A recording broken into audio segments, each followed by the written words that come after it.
Shalom semua. Beberapa waktu ini banyak yang bertanya sama saya, Pastor, kira-kira apa yang saya harus lakukan untuk di marketplace dalam masa yang seperti ini? Tentu banyak bisnis pekerjaan yang terdampak karena adanya pandemi ini.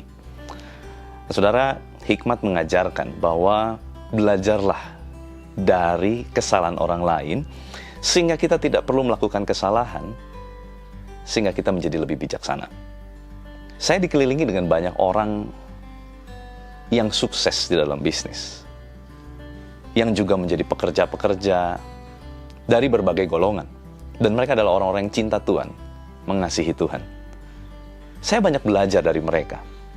Mereka adalah mentor-mentor bagi saya, baik secara langsung maupun tidak langsung. Tidak langsung dalam artian, saya belajar dari bagaimana kisah hidup mereka, dan bagaimana mereka survive di masa-masa pandemi ini. Nah, hal ini yang kita akan kupas, saudara. Amsal pasal pertama ayat 2-7 bilang gini, untuk mengetahui hikmat dan didikan, untuk mengerti kata-kata yang bermakna, untuk menerima didikan yang menjadikan pandai, serta kebenaran, keadilan, dan kejujuran, untuk memberikan kecerdasan kepada orang yang tak berpengalaman, dan pengetahuan serta kebijaksanaan kepada orang muda. Baiklah orang bijak mendengar dan menambah ilmu, dan baiklah orang yang berpengertian memperoleh bahan pertimbangan untuk mengerti amsal dan ibarat, perkataan dan teka-teki orang bijak. Takut akan Tuhan adalah permulaan pengetahuan, tetapi orang bodoh menghina hikmat dan didikan. Nah, di sini dikatakan ada prinsip firman Tuhan dalam kita berhikmat. Yang pertama adalah kebenaran, keadilan, dan kejujuran. Nah, kita harus punya ini, saudara. Bisnis hari-hari ini harus dilandaskan dengan dasar yaitu kebenaran, keadilan, kejujuran. Dan di sana dikatakan, untuk orang yang tak berpengalaman, perlu ada pengetahuan kebijaksanaan dengan cara apa? Memperoleh bahan pertimbangan. Nah, caranya gimana, saudara? Supaya kita punya banyak bahan pertimbangan.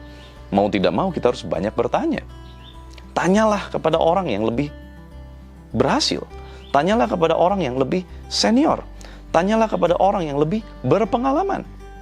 Kita dapat lakukan itu. Karena bagaimanapun namanya orang muda, ataupun orang yang baru membangun bisnis, dalam bisnis apapun, yang namanya baru, tentu kita perlu banyak pertimbangan. Dan dari mana kita bisa peroleh itu? Dari orang lain yang sudah lebih dahulu melakukan bisnis tersebut. Nah, saudara, kalau bicara mengenai bisnis apa yang paling tepat, tentu itu kembali kepada diri kita. Saya kira tidak ada satu bisnis pun yang dalam tanda kutip dikatakan tepat atau paling hebat, paling berhasil, tidak. Semua punya peluangnya sendiri. Semua punya masalahnya sendiri. Semua punya tantangannya sendiri. Jadi yang paling tepat adalah kembali kepada setiap kita. Tetapi prinsip-prinsip ini akan membawa kita kepada keberhasilan mencapai sasaran di dalam usaha atau bisnis kita. Apa? Yang pertama adalah hikmat Tuhan. Kita butuh hikmat Tuhan. Caranya bagaimana kita mendapatkan hikmat Tuhan? Berdoa. Doa adalah jalan masuk pertama. Kita dapat memperoleh hikmat Tuhan. Kita minta dengan dengkul kita. Kita minta sama Tuhan hikmat dari tempat yang maha tinggi. Sebab hikmat manusia pasti akan mengalami yang namanya usang atau kadaluarsa, saudara. Tetapi hikmat Allah tidak akan pernah kadaluarsa. Tuhan akan terus menambahkan hikmatnya waktu kita terus mendekatkan diri kepada Tuhan. Doa adalah hal utama, terpenting. Dan juga apa? Ini, kita perlu baca firman. Sebab di dalam firman, itu semua ada hikmat Allah. Firman Tuhan mengajarkan juga hal-hal praktis, bukan cuma hal-hal rohani, saudara. Bukan cuma teori, tetapi adalah prinsip hidup yang harus dimiliki oleh setiap kita. Nah, yang kedua, tujuan. Kita harus punya tujuan dalam membangun bisnis. Apa tujuan bisnis kita? Alkitab mengajarkan, kalau engkau tujuannya adalah untuk menjadi kaya, tanggalkan niatmu, karena engkau akan jatuh di dalam berbagai-bagai pencobaan. Tetapi kalau tujuannya adalah memuliakan Tuhan, menjadi saksi Tuhan, untuk memperluas kerajaan Allah, tujuan yang di atas, tujuan yang mulia, tujuan yang diarahkan kepada Tuhan, maka Tuhan akan membantu kita. Tuhan akan membuka jalan. Sebab tujuan kita adalah sesuai dengan tujuannya Tuhan. Injil diberitakan, banyak orang dimenangkan bagi Kristus. Nah, setelah kita temukan tujuan bisnis kita, lalu berikutnya apa? Survei dilakukan kepada orang yang mau membangun bisnis. Mereka dikatakan, kira-kira apa sih yang membuat kamu bisa akan menjadi orang yang bahagia? Mereka bilang, kaya raya.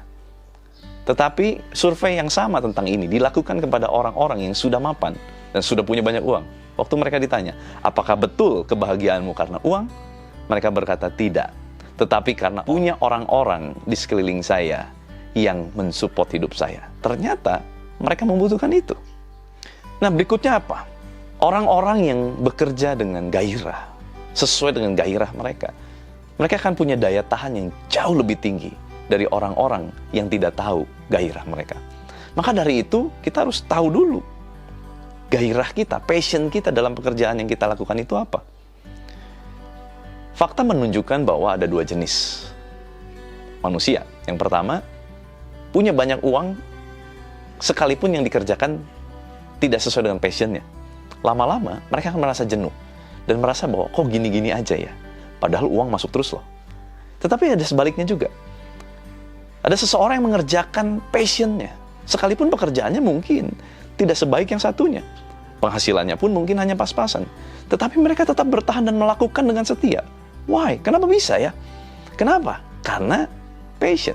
Karena mereka melakukan apa yang jadi gairah mereka. Maka ada baiknya. Apa yang kita lakukan adalah sesuai dengan gairah kita. Di mana kita punya gairah, biarlah itu yang kita kerjakan. Dan saya yakin dan percaya, orang yang punya gairah di dalam pekerjaannya, tentu dia akan punya daya tahan, daya juang untuk survive lebih tinggi. Nah, berikutnya apa? Kita harus punya yang namanya networking, saudara. Jaringan. Kita harus kenal banyak orang. Sekarang terbuka luas. Media sosial terbuka luas untuk kita bisa mengenal. Orang banyak memperkenalkan diri dengan media sosialnya. Orang banyak mempromosikan diri dengan media sosialnya. Semakin besar networking, semakin besar peluang untuk kita bisa masuk di dalam bisnis. Maka dari itu, carilah network-network yang bisa mendorong kita menjadi lebih naik.